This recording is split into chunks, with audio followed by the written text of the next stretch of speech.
Okay, now we are going to discuss some theoretical points. Mainly, we are going to discuss only the theoretical points. Numerical point has already been covered while the classroom part. Okay, we have taken for the complete session. So, by one, I'll be discussing all these points, and you would be able to understand some new points if we have missed some. तो जो भी point आपको लगे ना important वो क्या आप note कर लेना अपने में, और अगर लगे कि आता है तो बस ठीक है, ऐसे कहानी तो निकलने देना, तो कोई दिक्कत नहीं है। ठीक, तो पहला पॉइंट है द एक्सेस और the deficiency of the electrons in a body is the cause of the net charge. हाँ बिल्कुल, किसी भी पर्टिकुलर बॉडी पे जो नेट चार्ज आया है, नेट चार्ज आने से पहले बॉडी कैसी रही होगी, अनचार्ज रही होगी ना, number of protons number of electrons के बराबर रहे होंगे। फिर क्या हो गया होगा, नंबर ऑफ इलेक्ट्रॉन्स अगर निकल जाएंगे, अगर नंबर ऑफ इलेक्ट्रॉन्स निकल जाएंगे तो बॉडी एनपी तुम्हारे पास ग्रेटर देन एनपी हो जाएगी, और ये बन जाएगी क्या, पॉजिटिवली चार्ज बॉडी। और अगर नंबर ऑफ इलेक्ट्रॉन्स तुम्हारे पास आ जाएंगे तो एनी ग्रेटर देन एनपी हो जाएगी, और ये बन जाएगी क्या, एक नेगेटिवली चार्ज बॉडी। ठीक है, नंबर ऑफ प्रोटॉन्स अगर नंबर ऑफ इलेक्ट्रॉन से बराबर है तो ये होती है तुम्हारे पास क्या, एक अनचार्ज बॉडी या फिर तुम्हारे पास एक न्यूट्रल बॉडी। तो अनचार्ज बॉडी ही तुम्हारे पास पॉजिटिवली चार्ज बॉडी और नेगेटिवली चार्ज बॉडी को जन्म देती है, वो भी तब जब इलेक्ट्रॉन्स की हेरा फेरी होगी। कहने का मतलब है यहाँ पे इलेक्ट्रॉन्स को आप लूज करते हैं और यहाँ पे इलेक्ट्रॉन्स को आप क्या करते हैं, गेन करते हैं। So it is the electrons जो कि एक अनचार्ज बॉडी को जो है चार्ज बनाता है ना, उसमें डेफिशिएंसी और एक्सेस ऑफ द इलेक्ट्रॉन्स होती है। ध्यान रखिएगा, प्रोटॉन्स के कारण नहीं होते, इलेक्ट्रॉन्स कारण होता है। ठीक है, charge of the fundamental particles that is electron proton etcetera is their internal characteristic, while charge on a body depends on the number of protons and electrons inside the body। ठीक है, electrons और protons ये लोग कौन है, ये लोग तुम्हारे पास पार्टिकल्स हैं, राइट। ठीक है, और अगर बॉडी की बात करेंगे तो that with the collection of the charge particles. Okay, अब यहाँ पे मैंने आपको जैसा बताया अभी, प्रोटॉन और इलेक्ट्रॉन का कंपैरिजन होगा, कौन ज्यादा होगा कौन कम होगा, उससे ये तय होगा कि बॉडी पॉजिटिवली चार्ज है या फिर बॉडी नेगेटिवली चार्ज है। ठीक है, चलो आगे देखते हैं। नेक्स्ट आता है तुम्हारे पास specific properties of the charge. हाँ, क्वेश्चन में ये आ सकता है कि which one of the following is not the properties of the charge. ठीक है, और उसमें वो कुछ भी लिख करके दे सकते हैं। जैसे पहला तो अपने पास है चार्ज द स्केलर क्वांटिटी, इसी को हम लोगों ने पढ़ा है तुम्हारे पास क्या, एडिटिविटी ऑफ चार्जेस, है ना। इसी को हम लोगों ने पढ़ा है तुम्हारे पास एडिटिविटी ऑफ तुम्हारे पास चार्जेस की तरीके से हम लोगों ने इसको पढ़ा है। इट रिप्रेजेंट्स एक्सेस और deficiency of electrons, it represents excess और डेफिशिएंसी ऑफ इलेक्ट्रॉन्स। ये तुम्हारे पास चार्ज स्केलर क्वांटिटी है, इस बात को ध्यान रखिएगा, वेक्टर क्वांटिटी मत बता दीजिएगा, है ना। इसमें आप क्या नाम है, सभी चार्जेस को आप स्केलर ऑपरेशंस करा सकते हैं, ऐड करा सकते हैं, घटा सकते हैं, है ना, ये सब आप मल्टीप्लाई करा सकते हैं। ठीक है, दूसरा है चार्जेस ट्रांसफरेबल। अगर कोई चार्ज बॉडी तुम्हारे पास किसी दूसरी बॉडी के संपर्क में आती है तो चार्ज जो है ट्रांसफर हो जाता है, जैसा कि हम लोगों ने कंडक्शन में देखा है ना। कंडक्शन में देखा है कि हम एक चार्ज बॉडी को अनचार्ज बॉडी से छुआ देते हैं, और उस अनचार्ज बॉडी के इलेक्ट्रॉन या तो वहां से निकल जाते हैं या उसमें इलेक्ट्रॉन आ जाते हैं और वो चार्ज हो जाता है ना। तो ये हम लोगों ने देखा है। तो charge is always associated with mass. ठीक है, चार्ज मास के साथ एसोसिएटेड है। It is the law of conservation of mass, it is the law of conservation of momentum, है ना। It is the law of conservation of energy. ये तीन ही लॉ हैं एग्जैक्टली अपने फिजिक्स में। बाकी जो भी law of conservation of charge, actual में law of conservation of charge कुछ है ही नहीं। चार्ज का conservation law of conservation of मास से दिखाया जाता है, और इसके अलावा पूरी फिजिक्स में जितने लोग कभी कंजर्वेशन वगैरह कहीं भी दिखा रहे हैं ना, वो अपन लोग ये law of conservation of mass, law of conservation of momentum, law of conservation of energy की हेल्प से ही दिखा रहे हैं। ठीक है, चलो तो बात कर लेते हैं कि charge can not exist without mass. Charge mass के बिना एग्जिस्ट नहीं कर सकता। अगर कहीं चार्ज है तो वहां पे मास भी होगा, लेकिन मास तुम्हारे पास चार्ज के विदाउट, चार्ज के बगैर एग्जिस्ट कर सकता है। मास चार्ज के बगैर एग्जिस्ट कर सकता है, चार्ज मास के बगैर एग्जिस्ट नहीं कर सकता। ठीक है, ध्यान रखिएगा। अच्छा, so the presence of the charge itself is a convincing proof of mass. जैसा कि उसने कहा कि चार्ज होगा तो मास होगा, तो ये वही पॉइंट को यहाँ दोहरा रहा है। ठीक है, the mass of a body changes after being charged. अगर कोई बॉडी पॉजिटिवली चार्ज होती है, जैसा कि मैंने कहा when a body is given positively charge, अगर कोई बॉडी पॉजिटिवली चार्ज होती है तो उसका मास वापस क्या होता है, घटता है। ये कैसे हुआ? सिंपल सी बात है, न्यूट्रल बॉडी से इलेक्ट्रॉन तुम्हारे पास लॉस्ट हो गए होंगे, है ना, खो गए होंगे, तो तुम्हारे पास बॉडी पे क्या बन गया होगा, पॉजिटिवली चार्ज बॉडी बन गया होगा। इलेक्ट्रॉन लॉस हुए हैं, चार्ज लॉस हुआ है, चार्ज लॉस हुआ है तो क्या लॉस हुआ है, मास लॉस हुआ है ना। मास लॉस हुआ तो अल्टीमेटली पॉजिटिवली चार्ज बॉडी जब बनती है, जब न्यूट्रल बॉडी से बॉडी पॉजिटिवली चार्ज बॉडी बनती है तो उसका मास घट जाता है, ठीक है। फिर इसने कहा कि body is given negative charge, उसका मास बढ़ता है, ठीक है। ये तुम्हारे पास क्या है, नेगेटिवली चार्ज बॉडी। अगर न्यूट्रल बॉडी पे आप इलेक्ट्रॉन को तुम्हारे पास गेन करवा देंगे, अगर न्यूट्रल बॉडी का इलेक्ट्रॉन गेन करवा देंगे तो एक नेगेटिवली चार्ज बॉडी तुम्हारे पास बन के तैयार हो जाएगी, ठीक है। तो आप जानते हैं यहाँ पे एनी इज इक्वल्स टू तुम्हारे पास एनपी होता है, और आपने इलेक्ट्रॉन को गेन करवा दिया तो अल्टीमेटली एनी तुम्हारे पास एनपी से ज्यादा हो जाएगा, ठीक है। अब इलेक्ट्रॉन आए हैं तो सिंपल सी बात है, मास का क्या हुआ है, मास का तुम्हारे पास गेन हुआ है। मास का गेन हुआ है तो ये मास का गेन किसके हुआ है, नेगेटिवली चार्ज बॉडी बनने के बाद हुआ है, राइट। तो अगर कोई बॉडी पॉजिटिवली चार्ज होती है या negatively charge body negatively charge बनती है तो उसका मास में चेंज आता है, यही बात उसने यहाँ पे लिखी है, ठीक है। ये सब एक्सप्रेशन रीजन में पॉइंट आपके रिपीट होंगे, है ना। अभी मैं आपको जो कंटेंट दूंगा बस आपको एक बार सुनते चले जाना कहानी की तरीके से, ठीक है। पता आपको बहुत कुछ है, मुझे पता है आपको बहुत ज्यादा चीजें ऑलरेडी पता है, बस मैं सोच रहा हूँ कि जो थ्योरी में आपको दिक्कत आ रही है तो कहीं ना कहीं ये छोटी छोटी बातें हैं जो कहीं आपको परेशान करती हैं, तो ये सामने ले आ रहे हैं इनको। अब आप देख लीजिए क्या दिक्कत है यहाँ पे, ठीक है। फिर एक प्रॉपर्टी आती है, मतलब एक तुम्हारे पास एक ये प्रॉपर्टी हो गई, एक तुम्हारे पास ये प्रॉपर्टी हो गई। ये कोई प्रॉपर्टी नहीं है, ये तुम्हारे पास सिर्फ एक स्टेटमेंट है, राइट। फिर तो इसको मैं प्रॉपर्टी के तरीके से नहीं, इसको मैं प्रॉपर्टी देता हूँ चार्जेस क्वांटाइज, आप जानते हो क्यू इज इक्वल टू तुम्हारे पास क्या, एन इंटू ई, ठीक है। और ये तुम्हारे पास एंड है, एंड नंबर ऑफ चार पार्टिकल की बात हो रही है, ठीक है। यहाँ पे वो चार पार्टिकल को इंडिकेट करेगा, ठीक। फिर हम लोग बात करते हैं कि who determined the quanta of charge, it's Millikan, ठीक है। ये मिलिकन था, मीटर मिलिका, मिलिकन डिटरमाइंड, डिटरमाइंड तुम्हारे पास क्या, quanta of charge. Millikan determined quanta of charge, Millikan ने क्वांटा ऑफ चार्ज को तुम्हारे पास डिटरमाइन किया है, ठीक है। अच्छा, नेक्स्ट आता है तुम्हारे पास चार्जेस कंजर्व्ड, ये भी तुम्हारे पास प्रॉपर्टी में आता है, ठीक है। चार्जेस कंजर्व्ड, चार्जेस कंजर्व के बारे में मैंने आपको बहुत कायदे तरीके से सिखाया है, उसमें कोई नई चीज मुझे बतानी नहीं है आपको, ठीक है। इसने कहा conservation charges also want to hold good in all types of reaction, either chemical और तुम्हारे पास न्यूक्लियर, राइट। तो इसके लिए कुछ नई चीज तुम्हारे पास नहीं है। नेक्स्ट हम लोग देखते हैं चार्जेस इनवेरिएंट, ये प्रॉपर्टी मैंने पढ़ाते वक्त जो है बताई है, ठीक है। पर ये बहुत पॉपुलर प्रॉपर्टी नहीं है, तो बार बार आपकी आंखों के सामने से नहीं आती, राइट। बार बार ये आपकी आपकी आंखों के सामने पे नहीं आती है।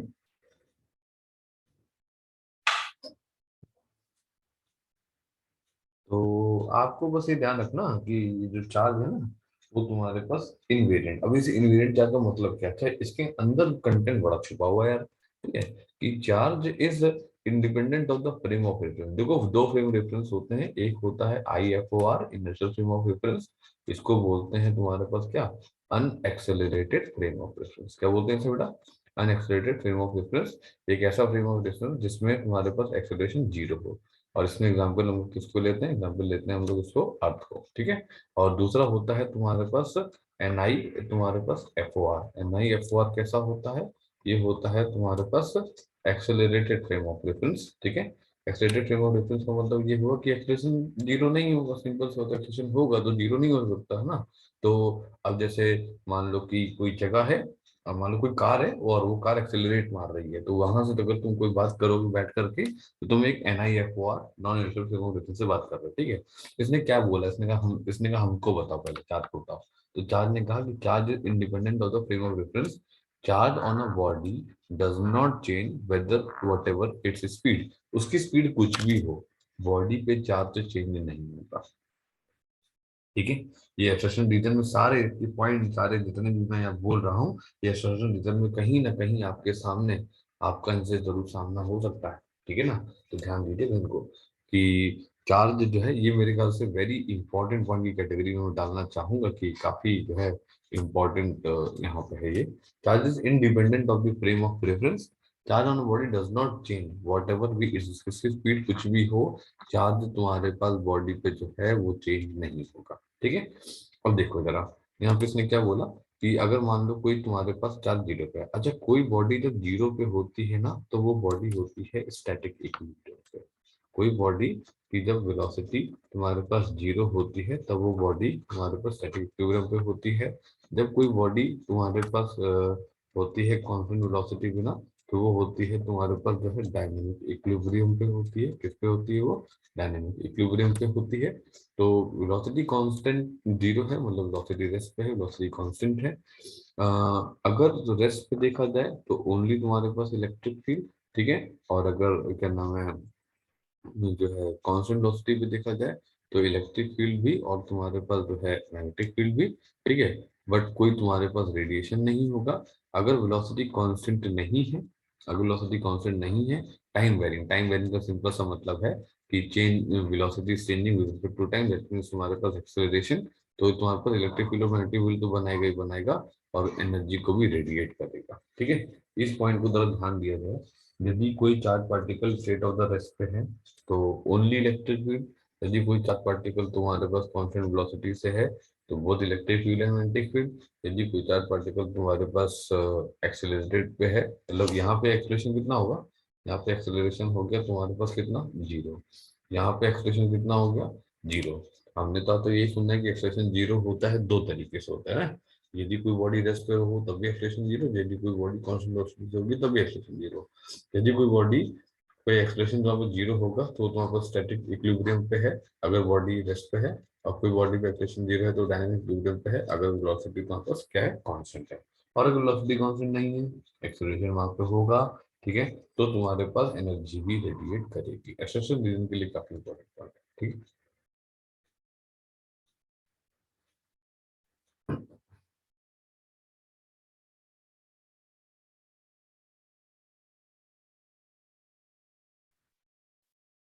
नेक्स्ट आता है तुम्हारे पास जो है मेथड्स ऑफ तुम्हारे पास चार्जिंग में, मेथड्स ऑफ तुम्हारे पास जो है चार्जिंग की हम लोग बात कर रहे हैं। तो इसमें सबसे पहले जो मेथड आता है ना, वो आता है तुम्हारे पास एक तो आता है इंडक्शन होता है, ठीक है। एक तो आपका इंडक्शन होता है, इंडक्शन में तुमने क्या करना होता है, कोई पॉजिटिव चार्ज रॉड को लेकर के जाना होता है। एक स्पेयर या दो स्पेयर का मामला होगा, ये दोनों तो आपस में टच करेंगे, ये दोनों तो आपस में टच करेंगे और ये तुम्हारे पास टच नहीं करेगा, ठीक है, ये तुम्हारे पास जो है टच नहीं करेगा, ठीक। और ये दोनों जो पहले से लेके जाते हो ये कैसे होती है, अनचार्ज बॉडी होती है या फिर न्यूट्रल बॉडी होती है, ठीक है। और आपको ये बात ध्यान रखनी पड़ेगी कि जैसे मान लो कि अगर एक पीसीआर लेकर के आए हो तो जो सामने वाली बॉडी ए है ना, वो तुम्हारे पास ए वाली बॉडी जो है वो तुम्हारे पास एनसीबी बनेगी ना। और क्या कहते हैं तुम्हारे पास बी वाली बॉडी जो है वो तुम्हारे पास पीसीबी बनेगी, ठीक है। और अगर तुम एक एनसीआर लेकर के आ रहे हो तो ए वाली बॉडी तुम्हारे पास पीसीबी बनेगी और बी वाली बॉडी तुम्हारे पास जो है एनसीबी बनेगी, ठीक है। ये कब है, ये तुम्हारे पास टू स्क्वायर में, टू स्क्वायर में तुम्हारे पास ऐसा होता है, ठीक है। और अगर मान लो तुम्हारे पास सिंगल स्क्वायर है तो क्या करोगे, तो सिंगल स्क्वायर में क्या होता है कि मान लो कि हम एक पॉजिटिवली चार्ज रॉड लेके गए, ठीक है, यहाँ पे नेगेटिव नेगेटिव नेगेटिव को यहाँ बुला लिया, पॉजिटिव पॉजिटिव पॉजिटिव को यहाँ बुला लिया, तो आपको पता है कि अर्थिंग करनी होती है, ठीक है, अर्थिंग करनी होती है तो एक पॉजिटिव को थोड़ा सा खा लेगा, ठीक है, पॉजिटिव को थोड़ा सा खा लेगा, तो क्या हुआ, एक आध पॉजिटिव पॉजिटिव छोड़ देगा, तो ये क्या हुआ, अगर हम पीसीआर लेकर के आए तो हमने एनसीबी बना दी, ठीक है। और अगर हम एक एनसीआर लेकर के आते तो फिर हम एक पीसीबी बना देते हैं, ठीक है। तो अपोजिट नेचर तुम्हारे पास जो है चार्ज कर दिया जाता है इंडक्शन में, ठीक। तो इसने कहा कि inducing body neither gains nor lose charge, क्यों, वही इंड्यूसिंग बॉडी इसलिए कुछ गेन नहीं कर रही है ना तो कोई चार्ज लूज कर रही है, उसका कारण ये है, उसका कारण ये है क्योंकि आप जो है यहाँ पे क्या नाम है, इन दो बॉडी की अगर बात करें तो आपने वो छुआ नहीं मतलब इनके आपस में तुम्हारे पास जो आया, ठीक है, फिर पॉजिटिव नेगेटिव चार्ज बन जाएंगे। Inducing body neither gains not lose any charge, ठीक है। The nature of the induced charge is always opposite to that of the inducing charge, ठीक है। अब ये कह रहा है कि इंड्यूसिंग चार्ज, अब इंड्यूसिंग चार्ज और तुम्हारे पास इंड्यूस्ड चार्ज, ध्यान रखना, inducing body neither gains not do any charge, मतलब कि ये तुम्हारे पास इसकी बात कर रहा है इंड्यूसिंग बॉडी की। इंड्यूसिंग बॉडी तो तुम्हारे पास जा करके उसको टच करती नहीं है, तो उससे एग्जैक्टली ना तो कुछ फायदा होने वाला, ना तो उसका कुछ घाटा होने वाला है, ठीक है। और अगर तुम्हारे पास nature of the induce charge की बात करें, जो कि तुम्हारे पास दोनों स्क्वायर्स की बात हो रही है या सिंगल स्क्वायर की बात हो रही है, तो वो तुम्हारे पास अपोजिट होगा इंड्यूसिंग चार्ज के, ठीक है। अगर ये पीसीआर है, अगर ये तुम्हारे पास पीसीआर है, तो ये तुम्हारे पास जो है एनसीबी होगा, ठीक है। और अगर तुम्हारे पास ये एनसीआर है, तो ये तुम्हारा पीसीबी होगा, ठीक है। Induce charge can be lesser और equal to the inducing charge but never greater, ये बात इंपॉर्टेंट है, ठीक है। ये बात तुम्हारे पास इंपॉर्टेंट है, ये जो है हो सकता है हम लोग शायद डिस्कस भी ना करिए, कोई बहुत बड़ी बात ना है, ठीक है। तो induced charge can be lesser और equal to the inducing charge. जो इंड्यूस्ड चार्ज आए हैं, मतलब ये जो आपकी बॉडी न्यूट्रली वो नेगेटिवली चार्ज बॉडी बनी है या पॉजिटिव चार्ज बॉडी बनी है, तो ये कम भी हो सकते हैं और इक्वल भी हो सकते हैं इंड्यूसिंग चार्ज के, बट कभी भी ज्यादा नहीं हो सकते, इसीलिए ब्रैकेट में लिखा हुआ है ताकि आप ध्यान रखें, ठीक। Induction take place only in bodies either conducting और नॉन कंडक्टिंग, ठीक है। आइदर कंडक्टिंग और non conducting and not in particles, particles में इंडक्शन वगैरह प्रोसेस नहीं होता है, कंडक्टिंग और नॉन कंडक्टिंग बॉडी में होता है, ठीक। अब देखिए जरा यहाँ पे, एक तो ये तुम्हारे पास पार्ट हो गया। फिर तुम्हारे पास कंडक्शन मेथड होता है, और आप कंडक्शन मेथड में आप ये बात जानते हैं कंडक्शन मेथड में कि वहां पे आप कंडक्शन मेथड में आप लेकर के जाते हैं और आप एग्जैक्टली वहां पर टच करते हैं, ठीक है। आप इधर भी टच करते हैं, तो मान लीजिए नेगेटिव नेगेटिव नेगेटिव है, पॉजिटिव पॉजिटिव पॉजिटिव पॉजिटिव है, तो यहाँ पे चूंकि डेफिशिएंसी ऑफ इलेक्ट्रॉन है, इलेक्ट्रॉन्स वहां पर लेकर चले जाते हैं, ठीक है। तो पॉजिटिवली चार्ज रॉड अगर लाओगे तो अल्टीमेटली पॉजिटिवली चार्ज बॉडी बनेगी, और नेगेटिवली चार्ज रॉड लाओगे तो तुम्हारे पास अल्टीमेटली नेगेटिवली चार्ज बॉडी बनेगी, ठीक है। इस तरीके से तुम्हारे पास ये रहता है। अच्छा, नेक्स्ट आप बात कर लेते हैं charge differ from the mass in the following aspects, ठीक है। अब यहाँ पे चार्ज और मास से कुछ यहाँ पे बताया गया है, इसको भी देख लीजिए। Charge is a derived physical quantity while mass is a fundamental quantity. अब हमें ये पता है कि जो चार्ज है वो एक डिराइव्ड फिजिकल क्वांटिटी है, उसको क्या नाम है जो है डिराइव किया गया है मेन तो फंडामेंटल क्वांटिटीज से, ठीक है। जैसा कि आप जानते हो ना, तो वो 7 फंडामेंटल क्वांटिटीज जो कि आपने पढ़ी थी क्लास 11th में, है ना। तुम्हारे पास एक कौन सी थी, एक थी मास, एक थी लेंथ, एक थी तुम्हारे पास जो है टाइम, एक थी तुम्हारे पास टेम्परेचर, ठीक थी, और एक थी तुम्हारे पास जो है एम्पियर, ठीक है। और एक था तुम्हारे पास ल्यूमिनियस इंटेंसिटी, ठीक है। एक तुम्हारे पास ल्यूमिनियस इंटेंसिटी, ठीक है, ये हुआ करता था। और एक तुम्हारे पास हुआ करता था वो केमिस्ट्री वाला मोल वाला पार्ट, ठीक है ना। तो ये लोग फंडामेंटल तुम्हारे पास है, बाकी जो और फिजिकल क्वांटिटीज आई हैं they are called as derived physical quantities, ठीक है। अच्छा, charge is always conserved, mass is तुम्हारे पास नॉट, ठीक।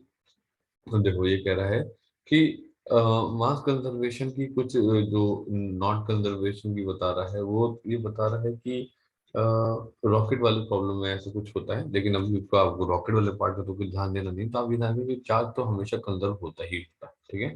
Charge can not exist without mass but mass can exist without charge, ये बात मैं बता चुका हूँ। चार्ज है तो मास होगा ही होगा, मास है तो चार्ज होगा होगा, क्षेत्र जरूरी नहीं है, ठीक है।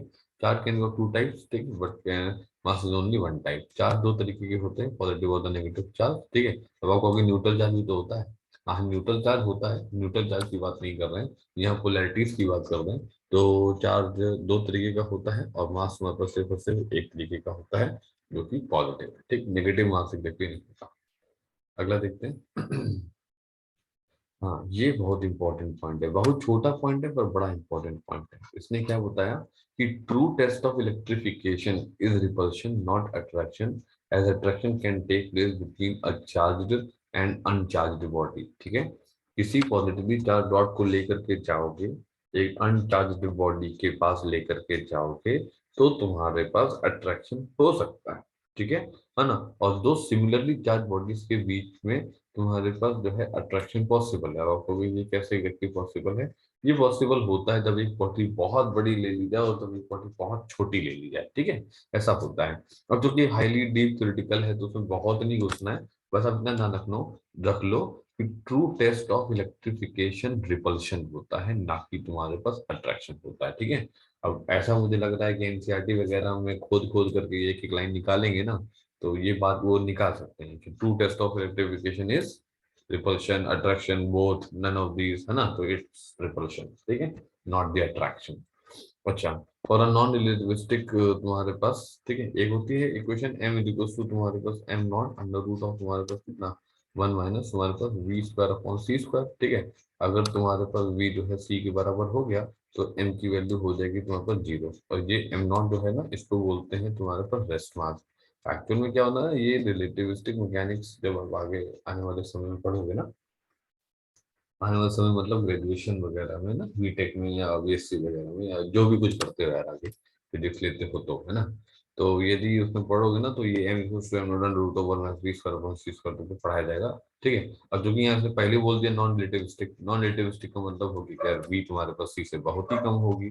तो जो अच्छा, स्पेसिफिक चार्ज क्या होता है, स्पेसिफिक चार्ज होता है तुम्हारे पास चार्ज इज टू मास। ठीक है, charge is to mass ratio, charge is to mass ratio को बोलते हैं स्पेसिफिक चार्ज। कुछ बच्चों को अगर नहीं पता हो तो ध्यान रखना, मान लो कि तुमसे वो motion of the charge particle inside the electric field में तुमसे स्पेसिफिक चार्ज रेशियो पूछ ले, फोटोन का ज्यादा है या फिर तुम्हारे पास जो है क्या नाम, इलेक्ट्रॉन का ज्यादा है या अल्फा पार्टिकल का ज्यादा है या फिर न्यूट्रॉन का ज्यादा है, तो तुमको यही नहीं पता कि स्पेसिफिक चार्ज क्या होता है, तो निकालोगे क्या।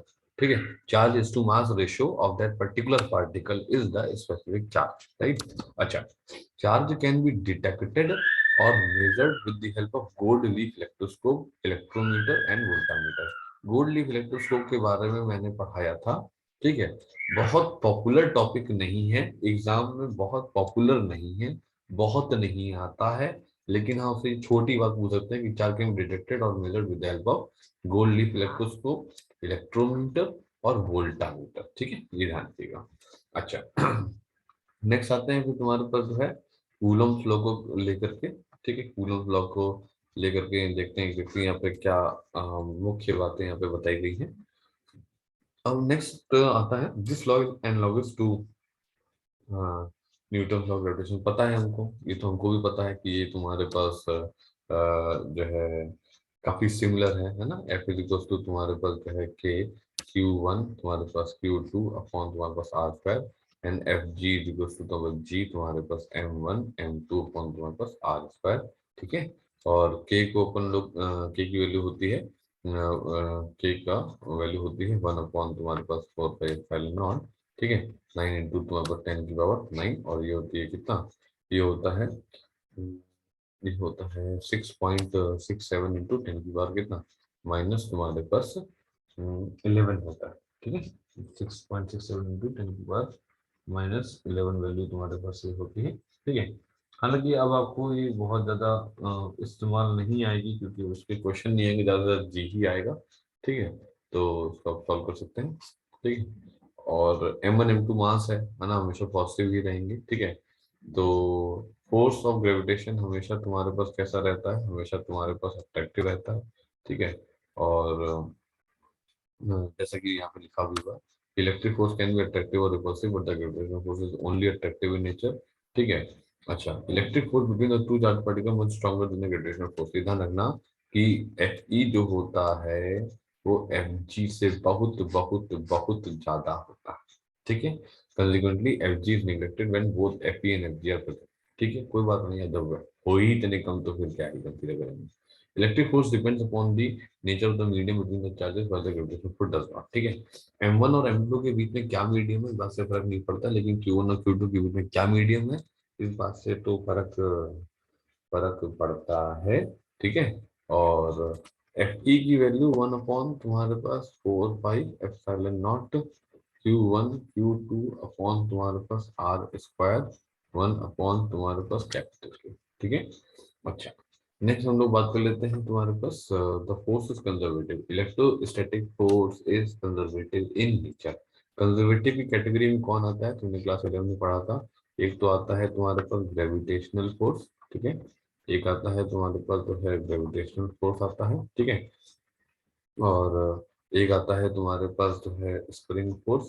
ठीक है, स्प्रिंग फोर्स आता है तुम्हारे पास, और तीसरा यही वही सब आते हैं। ठीक है, इनका नाम है इलेक्ट्रोस्टैटिक फोर्स। अरे मतलब एपी की बात कर रहे हैं, ठीक है, इलेक्ट्रोस्टैटिक फोर्स, ठीक है। और नॉन कंजर्वेटिव में कौन आता है, उनका नाम भी बता ही देता हूँ मैं, ठीक है।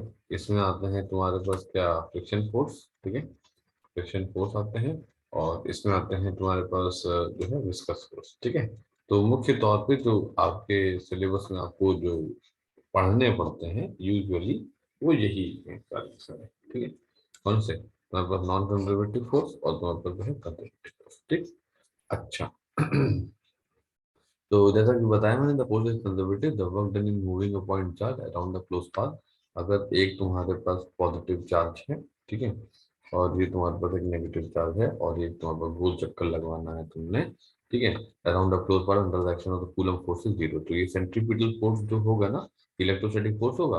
और हमको पता है कि work done by the centripetal force is always zero in the circular motion, ठीक है ना। ऐसा इसलिए क्योंकि एफ एस डॉट तुम्हारे पास एस वेक्टर करोगे तो हमेशा तुम्हारे पास डिस्प्लेसमेंट वेक्टर और इसके बीच में हमेशा 90 आता है, ठीक है, हमेशा 90 आता है, तो वो टर्म हमेशा जीरो होता है, इस बात का ध्यान रखना। ये एक इंपॉर्टेंट पॉइंट की कैटेगरी में डाल सकते हो, ठीक है।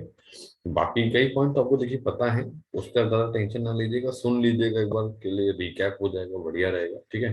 लेकिन और जो पॉइंट मैं इंपॉर्टेंट बता रहा हूँ उनको जरूर ध्यान रखिएगा, ठीक है।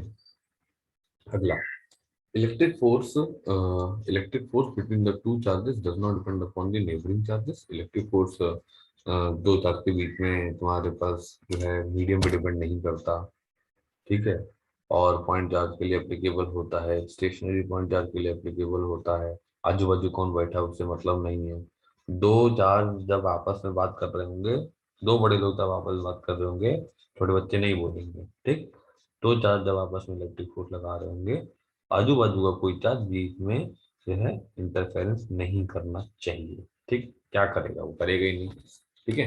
अच्छा, तो सुपरपोजिशन प्रिंसिपल तो तुमको पता ही है ना, कि सुपरपोजिशन प्रिंसिपल कहता है कि भैया ऐसा है, एक कमरे में 50 लोग हैं जो सॉरी, जब दो लोग आपस में बात कर रहे हो, ठीक, दो चार आपस में इंटरेक्ट कर रहे हो, तो कोई तीसरा चार बीच में ना बोले, तीसरा चौथा पांचवा कोई कुछ ना बोले, तो दो लोग आपस में बात कर रहे हो, ठीक है। तो वही चीज है, ठीक।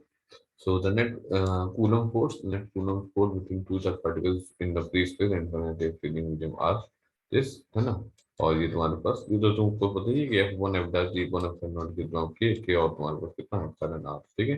तो this upon this is equal to this, और तुम्हारे पास दिस अपॉन तुम्हारे पास दिस इज इक्वल टू कितना के, जैसे कि मैंने बताया, relative permittivity, dielectric constant, permittivity, absolute permittivity, permittivity of the free space, ठीक है ना। और आपको पता ही है कि ये और ये दोनों लोग यूनिटलेस होते हैं, है ना। ये दोनों लोग कैसे होते हैं, यूनिटलेस हुआ करते हैं। ये दोनों लोग जो है यूनिटलेस लोग हुआ करते हैं, ठीक है, इनकी यूनिट नहीं होती। ये चीज मैंने रिवीजन के दौरान भी एक बार फोकस मारी थी, ठीक है। तो आप जो है इस बात का जरूर ध्यान दीजिए, ठीक है। आप इस बात का जरूर ध्यान दीजिएगा कि भाई ये क्या बता रहा हूँ इसमें। चलो आगे करते हैं बात हम लोग।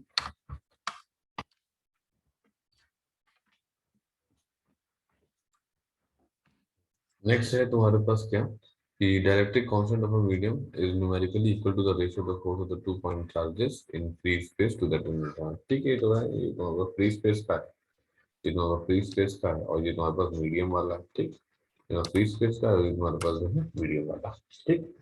अच्छा, नेक्स्ट बात हम लोग कर लेते हैं, charge particle always experience the force in electric field whether it is at rest or motion। ये तो हमने बताया था, ये हमने पहले बताया था कि चार्ज पार्टिकल तुम्हारे पास फोर्स एक्सपीरियंस करेगा इलेक्ट्रिक फील्ड में, चाहे वो रेस्ट में हो चाहे वो तुम्हारे पास मोशन में, ठीक है। Electric field decreases in the presence of the dielectric and becomes 1 upon epsilon R. जैसा कि हमको ये पता है कि 1 अपॉन तुम्हारे पास epsilon r Q1 Q2 upon r square formula हो जाता है, ठीक है। इसका फॉर्मूला ये हो जाता है, ठीक है। है ना, या फिर तुम्हारे पास के अपॉन कैपिटल के, तुम्हारे पास Q1 Q2 upon r square हो जाता है, ठीक है।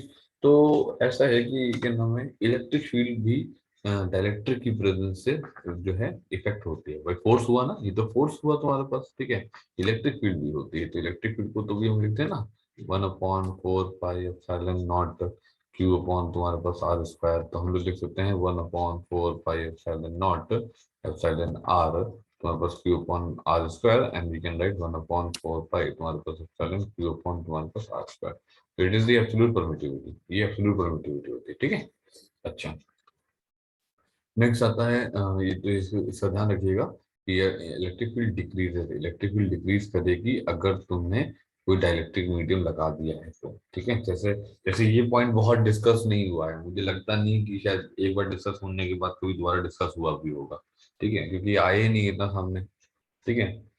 तो इस बात का ध्यान रखिएगा। अगला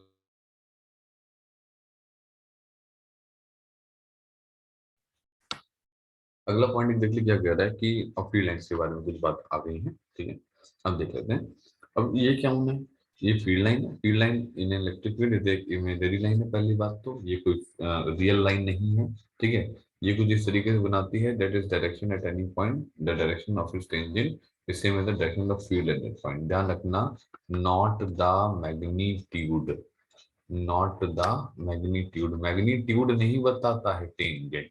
टेंजेंट सिर्फ direction of the field at that particular point बता सकता है, बस। बात समझना, जो है जो टेंजेंट होता है ना, जो टेंजेंट तुम बनाते हो ना इस तरीके से, जो टेंजेंट बनाते हो वो टेंजेंट तुमको डायरेक्शन ऑफ द फील्ड देता है, ना कि मैग्नीट्यूड देता है, ठीक है। अच्छा, field lines can also be used for comparing the magnitude of the electric field intensity, ठीक। आपको पता है जहां पे ज्यादा भीड़ होती है वहां पे इलेक्ट्रिक फील्ड इंटेंसिटी मजबूत होती है, और जहां पे क्या नाम है भीड़ कम होती है वहां पे इलेक्ट्रिक फील्ड इंटेंसिटी कम होती है। जैसे कि यहाँ पे देखो, जैसे मान लो कि ये फील्ड लाइंस है, ये फील्ड लाइंस है, तुम्हारे पास ये फील्ड लाइंस है, तुम्हारे पास ये फील्ड लाइंस है, तुम्हारे पास ये फील्ड लाइंस है, ये फील्ड लाइंस है, ठीक है। तो यार ऐसा है कि यहाँ पे जो है बहुत भीड़ है, ठीक है, और यहाँ पे इतनी भीड़ नहीं है। तो यहाँ पे ई तुम्हारे पास ए जो है वो तुम्हारे पास ई बी से क्या हो गया है, ये तुम्हारे पास ज्यादा हो गया, ठीक है ना। और ये इधर तुम्हारे पास पार्ट है, यहाँ पे इधर यहाँ पे तुम्हारे पास ये बी पॉइंट है, और ये तुम्हारे पास कैसा पॉइंट है, ए पॉइंट, ठीक है। अच्छा, तो field line can also use for comparing the electric intensity, इस पॉइंट का यही मतलब है, ठीक है ना। इस पॉइंट का यही मतलब है, the intensity of the field is proportional to the number of field lines crossing per unit area rectangle. ये तो आपको पता है कि भाई जो इंटेंसिटी ऑफ द फील्ड है मतलब वैल्यू, मतलब मैग्नीट्यूड, मतलब मजबूती, मतलब strength is proportional to the number of lines crossing. तो जैसे यहाँ पे देखो तो एक, दो और तीन, है ना। यहाँ पे देखो सिर्फ एक, तो यहाँ पे तुम्हारे पास तीन क्रॉस कर रही है, यहाँ से एक क्रॉस कर रही है, तो हमने कहा यहाँ पे ज्यादा है। फिर यहाँ क्या बोला, ये इमेजिनरी लाइन है, जैसा मैंने अभी बताया, ये कभी एक दूसरे क्रॉस नहीं कर सकती हैं, ये जानते हो आप। कभी लूप ना समझते हो, ये भी आप जानते हो। नंबर ऑफ लाइंस जो ओरिजिनेट कर रही हैं, ओरिजिनेट फ्रॉम और terminating on a charge is proportional to the magnitude of the charge, ठीक है। जब हमने ये बताया था ना कि Q1 को तुम्हारे पास 2Q मान लो, Q2 को तुम्हारे पास -Q मान लो, है ना। तो ध्यान रखना कि इसमें अनियन जैसा शेप बनता है, प्याज जैसा शेप, है ना। इसमें तुम्हारे पास अनियन जैसा तुम्हारे पास शेप बनता है, ठीक है। जैसे मान लो ये हमने 12 लिख लिया, ठीक है, और इसको हमने जो है यहाँ पे क्या लिख लिया, इसको हमने लिख लिया यहाँ पे तो -6Q लिख लिया, ठीक है। तो ये तुम्हारे पास यहाँ पे ये तुम्हारे पास 4, और ये तुम्हारे पास 5, ठीक है। ये तुम्हारे 5 और ये तुम्हारे पास 6, ठीक है। ये तुम्हारे पास 7, ये तुम्हारे पास 8, ये तुम्हारे पास 9, ये तुम्हारे पास 10, ठीक है। और ये तुम्हारे पास जो है 11, और ये तुम्हारे पास जो है 12, ठीक है। तो इस बात का जरूर ध्यान रखना तुम कि तुम्हारा जो न्यूट्रल पॉइंट मिलेगा, जो तुम्हारा न्यूट्रल पॉइंट मिलेगा वो तुम्हारे पास यहाँ मिलेगा, ठीक है। न्यूट्रल पॉइंट दो पॉइंट चार्ज के या तो बाहर वाले जोन में मिलेगा या तो अंदर वाले जोन में मिलेगा। तुम जानते हो अगर Q1 तुम्हारे पास ग्रेटर देन 0, Q2 तुम्हारे पास ग्रेटर देन 0, या फिर Q1 तुम्हारे पास लेस देन 0, Q2 तुम्हारे पास लेस देन 0 है, और Q1 Q2 का प्रोडक्ट तुम्हारे पास ग्रेटर देन 0 है, ठीक है ना। तो तुम्हारे पास इनके बीच में जोन नंबर 2 में net electric field 0, net electric field तुम्हारे पास 0, है ना। और नेट फोर्स तुम्हारे पास जो है 0 की पोजीशन होती है, और हमेशा जो ये पोजीशन होती है ये छोटे वाले चार्ज की मैग्नीट्यूड के नजदीक होती है, ठीक है। और अगर Q1 तो अगर ग्रेटर देन 0 होता है, Q2 लेस देन 0 होता है, Q1 लेस देन 0 होता है, Q2 ग्रेटर देन 0 होता है, तो Q1 Q2 का जो प्रोडक्ट होता है वो लेस देन 0 होता है, ठीक। तब तुम्हारा जोन नंबर 1 और जोन नंबर 3 पर लाई करता है, ठीक है। और और तुम्हारे पास light to the charge of smaller magnitude lie करता है कौन, net electric force position, net electric field position, ठीक है। तो इस बात का ध्यान रखिएगा कि न्यूट्रल पॉइंट हमेशा इलेक्ट्रिक फील्ड लाइंस के जब आप बनाते हैं तब आपको नजर आता है। The number of lines originating from और terminating on a charge is proportional to the magnitude of charge. जैसे कि मैंने बताया कि यहाँ 12 लिखा हुआ है, तो यहाँ पे 1 2 3 4 5 6 7 8 9 9 10 11 12, यहाँ से 12 दिखे है ना। यहाँ पे 1 2 3 4 5 6, नेगेटिव वाले पे सिर्फ 6 आएंगे, ठीक है। तो ये ध्यान रखिएगा, तो जितना जो मैग्नीट्यूड होगा वही तुम्हारे पास नंबर ऑफ लाइंस का प्रोपोर्शनेट दिखाता है, ठीक है। इसका मैंने क्वेश्चन कराया तो ध्यान रखिएगा। इलेक्ट्रिक लाइंस एंड और start normally the service of conductor. ध्यान रखिएगा, किसी भी कंडक्टर का शेप कैसा भी हो, इलेक्ट्रिक फील्ड लाइंस अगर निकली है तो 90 डिग्री बना करके निकलेगी, ठीक है। इलेक्ट्रिक फील्ड लाइंस अगर तुम्हारे पास निकली है तो 90 डिग्री बना के निकलेगी। इलेक्ट्रिक फील्ड लाइंस अगर तुम्हारे पास निकली है, ठीक है, ये सारा पॉजिटिव चार्ज है तो 90 डिग्री बना करके निकलेगी, ठीक है। अच्छा, आगे, if there is no electric field line there will be no electric, if there is no electric field there is no electric field line। Electric field नहीं है तो कोई इलेक्ट्रिक फील्ड लाइन क्यों बना होगा, ठीक है। Electric field line normal to the unit area proportional to the magnitude of intensity, वैसा मैंने भी बताया। क्राउडेड लाइंस रिप्रेजेंट करती हैं स्ट्रॉन्गर फील्ड, और तुम्हारे पास जो डिस्टेंट लाइंस हैं वो तुम्हारे पास वीक फील्ड को इंडिकेट किया करती है, ठीक है। Tending to the field line at a point in direction field give the direction of the field line, not the magnitude, magnitude नहीं लिखती, ठीक है। अच्छा, नेक्स्ट आते हैं तुम्हारे पास अपना गॉस लॉ की तरफ। तो अब गॉस लॉ में देखो, यहाँ पे चीज दिखाई है कि ई vector dot D A vector जो होता है ना, ये फ्लक्स की डेफिनेशन के हिसाब से हम लोग क्या लिखते हैं, हम लोग ये लिखते हैं ना, phi C equals to E vector dot तुम्हारे पास डी ए वेक्टर, ठीक है, is equals to net charge enclosed upon तुम्हारे पास एप्सिलॉन नॉट, लिखते हैं, ठीक। अब एग्जैक्टली देखा जाए तो ये बाय डेफिनेशन ऑफ फ्लक्स तुम्हारे पास ये यहाँ पे दिया गया है, ठीक है। और फाइव को हम लोग Q not upon epsilon not लिखते हैं। आप जानते हो कि 1/4 पाई एप्सिलॉन नॉट जो होता है वो के होता है, तो 1/4 पाई के हम एप्सिलॉन नॉट को लिख सकते हैं। एप्सिलॉन नॉट की वैल्यू पुट करेंगे तो five C equals to E vector dot तुम्हारे पास जो है B A vector is equals to unit की एप्सिलॉन नॉट की 1/एप्सिलॉन नॉट की जगह लिख सकते हैं 4 पाई तुम्हारे पास के यूनिट लिख सकते हैं, ठीक है। अब ये तुमने बिल्कुल नई चीज देखी होगी कि ये कहाँ से लिख दिया, आज तक तो नहीं लिखा था, है ना। तो ये देखिए यहाँ पे, अगर चाहे तो इसको 1/4 नॉट को थोड़ा सा एडिट करके स्मॉल के भी ला सकते हैं। तो पता चला कि उसने वेक्टर फॉर्म के वो गॉस लॉ के 4 एक्सप्रेशन उतार के रखे हुए हैं क्वेश्चन के अंदर, ठीक है। तुमसे पूछा फॉलोइंग इज नॉट करेक्ट, और तुमने यहाँ से कभी देखा ही ना हो और पढ़ा के तुम्हें मार्क करके चले आओ, ध्यान रखना ये भी होगा, ठीक है ना, ये भी ध्यान रखना, ठीक है। अब मान लो कि वो कहता है कि which one of the following expression is not correct for the close surface, ठीक है। अब ओपन सरफेस के लिए ये है, और क्लोज सरफेस के लिए दोनों वैलिड है, ठीक है। और वो मान लेते हैं, वो पूछ लेता है which of the following is not correct for the open surface. Open surface के लिए क्या होगा, ओपन सरफेस का मतलब क्लोज सरफेस वाला पार्ट नहीं है, तो सिंपल सी बात है, कोई नेट एनक्लोज वाली बात नहीं होगी, काम खत्म, ठीक है। तो ये होगा। अब देखो आगे, फिर नेक्स्ट क्या बोला इसने, इलेक्ट्रिक फ्लक्स एक स्केलर क्वांटिटी है, पता है हमको, क्योंकि वो नंबर ऑफ लाइंस की काउंटिंग कर रहे होते हैं। यूनिट वगैरह तो मैं अभी एक वीडियो बनाऊंगा, उसमें सारी यूनिट्स होंगी, सारे ग्राफ होंगे, है ना, सारे फॉर्मूले होंगे, एक बात में मैं बता दूंगा, तो आप देख लीजिएगा। वैसे आपको ये सारी चीजें मैं बता चुका हूँ, कोई नहीं, ठीक। The value of the pi corresponding to a close surface does not depend upon the redistribution of charges. इस बात को ध्यान दीजिएगा कि तुम्हारा चार्ज का डिस्ट्रीब्यूशन एग्जैक्टली क्या है, इस बात पे डिपेंड नहीं किया जाता है, टोटल एग्जैक्टली चार्ज देखा जाता है कि क्या है। जैसे मान लेते हैं कि भाई अपने पास ये लाइन चार्ज था, ठीक है, अपने पास ये लाइन चार्ज तुम्हारे पास था। अब हम लाइन चार्ज यहाँ पे देख रहे हैं, और हम यहाँ पे तुम्हारे पास ये अपना सिलिंड्रिकल गॉसियन सरफेस बना है, ठीक है। हमने अपना सिलिंड्रिकल गॉसियन सरफेस तुम्हारे पास इस तरह का बना रखा है। तो इतना पार्ट जो है ना, इतना पार्ट जो है हम तुम्हारे पास एनक्लोज किए, इतना पार्ट हम तुम्हारे पास एनक्लोज कर दिए, ठीक। तो अब ऐसा भी हो सकता था, और ऐसा भी हो सकता था कि मैं यहाँ पे एक शीट कंसीडर कर रहा होता, और यहाँ पे एक सिलेंडर यहाँ से निकल रहा होता इधर की तरफ से, ठीक है।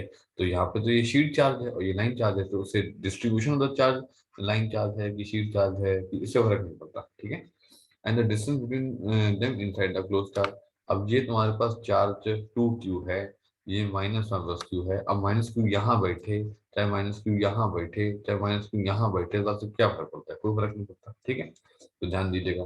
अब इसने कहा है the value of five zero होती है कुछ सर्कमस्टेंसेस में, कब, अगर डाइपोल या कई सारे डाइपोल क्लोज सरफेस में, अगर ये क्लोज सरफेस पे है और एक तुम्हारे पास -2q और एक नंबर +2q तुम्हारे पास है, ठीक है। और ये डाइपोल क्या रखा है, तो ये नेट चार्ज कितना हो गया, जीरो, नेट चार्ज जीरो हो गया तो फ्लक्स कितना हो गया, zero. Magnitude of the positive and negative charges are equal inside this. अब ऐसा भी हो सकता है कि तुम्हारे पास प्लस 19Q, ठीक है, माइनस तुम्हारे पास Q और माइनस तुम्हारे पास 18Q हो, ठीक है। तो माइनस Q माइनस 18Q कितना, माइनस 19Q प्लस 19Q कितना हो गया, 0, काम खत्म। If no charge is enclosed by the close surface, अगर क्लोज सरफेस के द्वारा किसी भी तरीके का कोई भी चार्ज एनक्लोज नहीं किया गया है तो 100% फ्लक्स 0 होगा। इनकमिंग फ्लक्स अगर तुम्हारे पास आउटगोइंग फ्लक्स के बराबर हो, ये मैंने पढ़ाया था। ये तुम्हारे पास है एक सिलेंडर, यहाँ से फ्लक्स लाइंस तुम्हारे पास जा रही हैं, यहाँ से फ्लक्स लाइंस तुम्हारे पास निकल के जा रही हैं, तो यह जितनी एंट्री करी उतनी एग्जिट करी, तो नेट फ्लक्स कितना हो गया, नेट फ्लक्स हो गया तुम्हारे पास 0, ठीक है। इस तरीके से निकाल सकते हैं। अगला देखते हैं। इसने कहा कि flux through Gaussian surface is independent of its shape. Gaussian surface का शेप एग्जैक्टली क्या है, ठीक है, इस बात से कोई फर्क नहीं पड़ता। Flux through Gaussian surface depend only on the charges present inside it. उस पर्टिकुलर गॉसियन सरफेस के अंदर जो चार्ज हैं उस वो एग्जैक्टली तुम्हारे पास डिपेंडिंग फैक्टर होते हैं फ्लक्स निकलवाने के लिए। Flux through Gaussian surface independent of the position of the charges inside it. Gaussian surface के थ्रू अगर आप फ्लक्स निकाल रहे हैं तो अंदर चार्जेस कहाँ बैठे हुए हैं इस बात से फर्क नहीं पड़ता है। Electric field intensity at the Gaussian surface is due to the charges present inside as well outside, ठीक है। ये पॉइंट जरूर ध्यान दीजिएगा। Flux through the Gaussian surface depend करता है plus to the Gaussian surface तुम्हारे पास डिपेंड करता है only on the charges present inside it. बाहर के चार्जेस के पे डिपेंड नहीं करता है।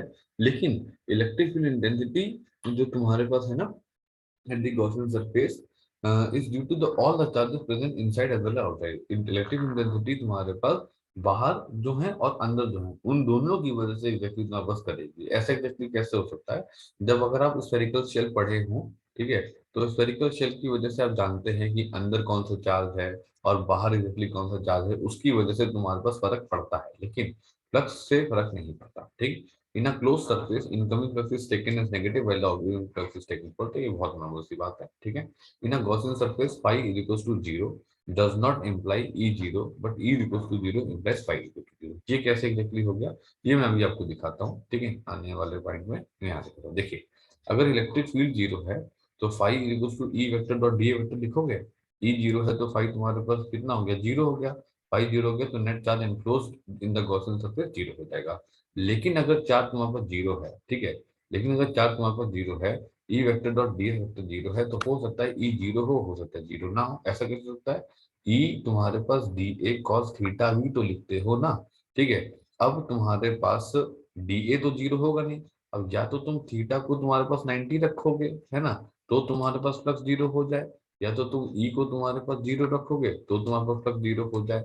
इस केस में अगर थीटा को 90 रखा तो वहां जरूरी थोड़ी ना है कि ई तुम्हारे पास 0 हो। तो ध्यान रखना कि अगर इलेक्ट्रिक फील्ड 0 है, तो फ्लक्स वहां पर 0 होना तय है, क्योंकि वहां पे नेट चार्ज इनक्लोज 0 है। और अगर तुम्हारे पास क्यू 0 है, ठीक है, तो वहां पे फाइव भी 0 आ रहा है। इसका मतलब है इलेक्ट्रिक फील्ड 0 हो भी सकती है और नहीं भी हो सकती है। जैसे कि if a dipole is enclose by the close surface, अगर किसी भी क्लोज सरफेस के द्वारा अगर आप डाइपोल एनक्लोज करेंगे तो जो नेट चार्ज होगा वो तो 0 होगा। ई डॉट डी एस तुम्हारे पास 0 है पर इलेक्ट्रिक फील्ड तुम्हारे पास 0 नहीं, ठीक है। इस बात का ध्यान रखिएगा। नेक्स्ट यहाँ पे एक बात है कि if a close body not enclosing any charge place in electric field either uniform और नॉन यूनिफॉर्म। ये तुम्हारे पास एक नॉन यूनिफॉर्म इलेक्ट्रिक तुम्हारे पास फील्ड है, ये तुम्हारे पास यूनिफॉर्म इलेक्ट्रिक फील्ड तुम्हारे पास है। If a close body not enclosing any charge place in an electric field either uniform और non uniform, total flux link with it will be 0, ठीक है। टोटल फ्लक्स से लिंक होगा 0 होगा, ठीक है। तो चाहे आप यूनिफॉर्म में रख लें चाहे आप नॉन यूनिफॉर्म में रख लें, टोटल फ्लक्स पे 0 होगा, ठीक है। और if a close body included the charge Q, अगर कोई बॉडी चार्ज क्यू इंक्लोज कर दी तो आपको पता है क्यू पर एप्सिलॉन नॉट, क्यू पर एप्सिलॉन नॉट, क्यू पर एप्सिलॉन नॉट, क्यू पर एप्सिलॉन नॉट, ठीक है। अब इसने क्या बताया, इसने कहा कि तुम्हारे पास from this expression it is clear that the flux link with the close body is independent of the shape and the size of the body. ये फुटबॉल है, ये सिलेंडर है, ये क्यूबॉइड है, and position of charge inside it, position of charge inside it, see figure A B C and तुम्हारे पास T, ठीक है। अच्छा, In case of the symmetrically closed body which are Q at its center, flux linked with each half is 1/2 ठीक है। ये first half है, ये सेकंड हाफ है, ये फर्स्ट हाफ है, ये सेकंड हाफ है, ठीक है। And symmetrical close body having unidentical faces, मान लेते हैं कि इसकी इसमें कितने फेस होंगे, n इक्वल टू 6 होगा, ठीक है। तो अगर पूरी बॉडी से कितना है flux, Q upon epsilon not है, तो फेस से कितना होगा, एक फेस से कितना होगा, एक फेस से होगा 1/6 टाइम्स ऑफ Q अपॉन कितना है एप्सिलॉन नॉट, ठीक है। ये चीज मैंने ऑलरेडी न्यूमेरिकल में करा के रखी है, उससे ऊपर तो आएगा, ठीक है। So this is all about the part number 1 of this video series, ठीक है। इसको बस सुन लीजिएगा, ठीक है। कई सारे पॉइंट आपको बड़े अच्छे मिल जाएंगे, आपको पहले से पता है बहुत बढ़िया है, आपको नहीं पता है तो आपको पता लग जाएगा, ठीक है। तो कोई बहुत बड़ी बात नहीं है। तो अगला वीडियो आपको जल्द ही इसके ऊपर मिलने वाला है।